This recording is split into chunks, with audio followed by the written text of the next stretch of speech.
चाचा भतीजा की लड़ाई में कुछ दिन पहले यही बीजेपी सरकार चिराग को साध कर पशुपति पारस को मंत्रालय में जगह देती है और इनको निकाल बाहर करती है। बन के बैठे रहते हैं, इंतजार में रहते हैं, क्योंकि उनका पर्सनल भूख है राजनीति में सत्ता का, सांसद विधायक बने रहने का भूख है, बाकी कोई उनका विचारधारा नहीं है।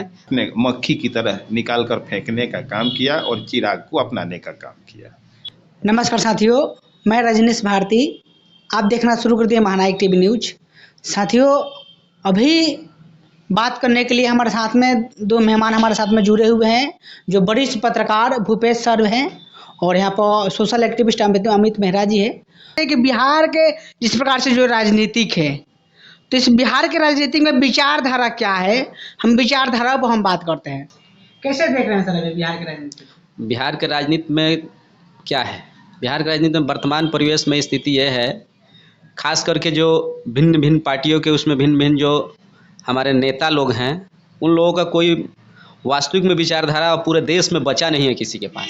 पहले एक समय में एक विचारधारा की लड़ाई हुआ करती थी, पद के लिए हर कोई भी नेता समझौता तुरंत कर नहीं लेता था, लेकिन आज के डेट में समस्या ये है कि पद के लिए तुरंत समझौता कर लेगा लोग। किसी का भी अपना कुर्सी चाहिए, चाहे देश को चाहे समाज को क्या नुकसान हो रहा है किस पार्टी से, उससे किसी को कुछ मतलब नहीं है। उसका अपना सीट बचा रहना चाहिए, उसका अपना पद बचा रहना चाहिए, बस यही आज के डेट में इन लोगों का विचारधारा बचा हुआ है। बाकी कोई विचारधारा नहीं है, सिर्फ कहने के लिए विचारधारा है। आप खुद वर्तमान में देख लीजिए क्या स्थिति है, पूरा समझिए आपने बिहार से लेकर पूरे प्रदेश में और पूरे देश के जो राजनीति में किसी का कोई विचारधारा है। आज बीएसपी का सांसद है, कल बीजेपी ज्वाइन कर लेता है, जब देखता है कि माहौल बीएसपी का बढ़िया हो रहा है तो तुरंत बीएसपी ज्वाइन कर लेता है। उसका कोई विचारधारा है जी? और वर्तमान में जो अभी हाल ही में आप देखे हैं चाचा भतीजा की लड़ाई में कुछ दिन पहले यही बीजेपी सरकार चिराग को साध कर पशुपति पारस को मंत्रालय में जगह देती है और इनको निकाल बाहर करती है। सब पूरा देश देखा कि रामविलास पासवान के साथ क्या हुआ। उसी दिल्ली आवाज़ से इनके मूर्ति तक को उखाड़ कर फेंका गया और चंद सेकंड में पूरे सामान को निकाल कर इस तरह से फेंका गया कि कोई रामविलास पासवान का कोई अस्तित्व ही नहीं है पहले की राजनीति में। और वही व्यक्ति कल के डेट में अपने आप को हनुमान बताते हैं बीजेपी का। इसके बाद भी उन्हें विधानसभा चुनाव में गठबंधन में भी नहीं रखा जाता है, इसके बाद भी हनुमान बन के बैठे रहते हैं, इंतजार में रहते हैं, क्योंकि उनका पर्सनल भूख है राजनीति में सत्ता का, सांसद विधायक बने रहने का भूख है, बाकी कोई उनका विचारधारा नहीं है। पशुपति पारस को 4 सांसद रहने के बाद भी बीजेपी उसको निकाल देती है और इनको चिराग को जगह देती है। कारण क्या है? पता है कि पशुपति पारस के साथ वोट कोई है नहीं और चिराग के पास वोट है, इसके लेकर वोट का राजनीति चल रहा है, कोई विचारधारा की राजनीति नहीं है। बाकी सर से बात कीजिए इस मुद्दे पे। सर, अभी जैसे एक सीट के लिए जो लड़ाई चल रहा था, हाजीपुर जो सीट है उस सीट के लिए लड़ाई चल रहा था। भतीजा बोले कि हम वहाँ से लड़ेंगे, चाचा बोले कि हम वहाँ से लड़ेंगे। हालांकि अभी चाचा वहाँ से सांसद है वहाँ पर और उसके बाद इस्तीफा दे दिए, वो कैसे देख रहे हैं? बात जहाँ तक है चिराग पासवान और पशुपति पारस में,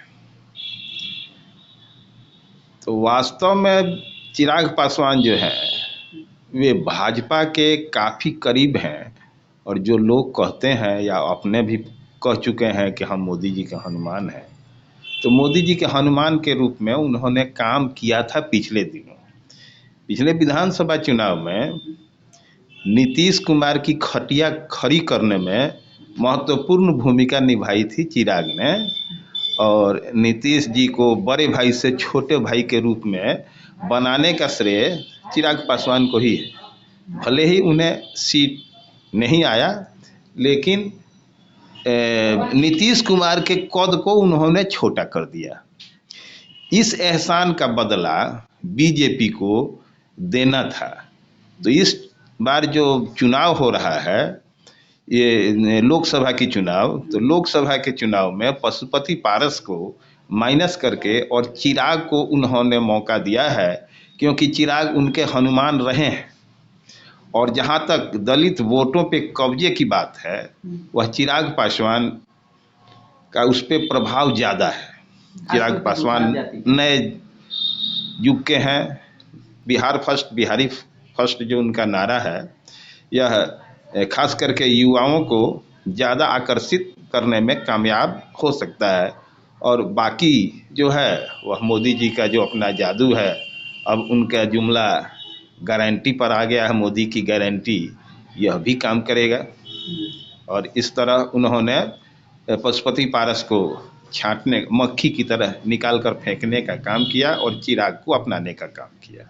लेकिन अभी पशुपति पारस जिस प्रकार से अभी हवा उठ रहा है कि आरजेडी जाकर ज्वाइनिंग कर लिया है, या कर लिए हैं कि करने वाला है, ये चीज को कैसे देख रहे हैं?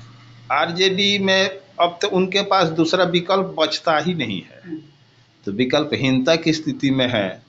और उस टाइम पे बीजेपी ने उनको दरकिनार किया है कि उन्हें कहीं जाने का मौका भी नहीं है, तो मिला जुला कर एक महागठबंधन है, वहाँ जाने का मौका उनको था, किंतु एमएलसी सुनील सिंह ने फूंका हुआ कारतूस कह करके खारिज कर दिया। और ये जब जाएंगे तो इनको 4-5 सीट चाहिए, और महागठबंधन में, इंडिया गठबंधन में खुद तकरार मचा हुआ है। वामपंथ कहता है कि हमको इतना सीट चाहिए, कांग्रेस 11 सीट मांगिए रही है और इनको भी अपना सीट चाहिए, तो वहाँ सीट के खुद लाले पड़े हैं, और वहाँ इन्हें 5 सीट कहाँ से दिया जाएगा, इसलिए वहाँ भी जाने का इनको कोई फायदा नहीं होगा। अब बहुत कुछ होगा तो एक सीट हाजीपुर पर वह आरजेडी के लोग मान सकते हैं कि हाँ भाई आ जाइए, हाजीपुर का सीट आपको दिया जाएगा। और हाजीपुर का सीट यदि पशुपति पारस को मिलता है तो राजद के समर्थन से उनकी स्थिति अच्छी हो सकती है। लोग से तमाम मुद्दे पर हम बात विचार किए, पूरा बात आप लोगों को कैसा लगा कमेंट करके अपना प्रतिक्रिया बताइए। और वीडियो फेसबुक पेज पर देख रहे हैं, पेज को फॉलो कीजिए, और यूट्यूब चैनल पर देख रहे हैं तो चैनल को सब्सक्राइब कीजिए। जय भीम, जय भारत।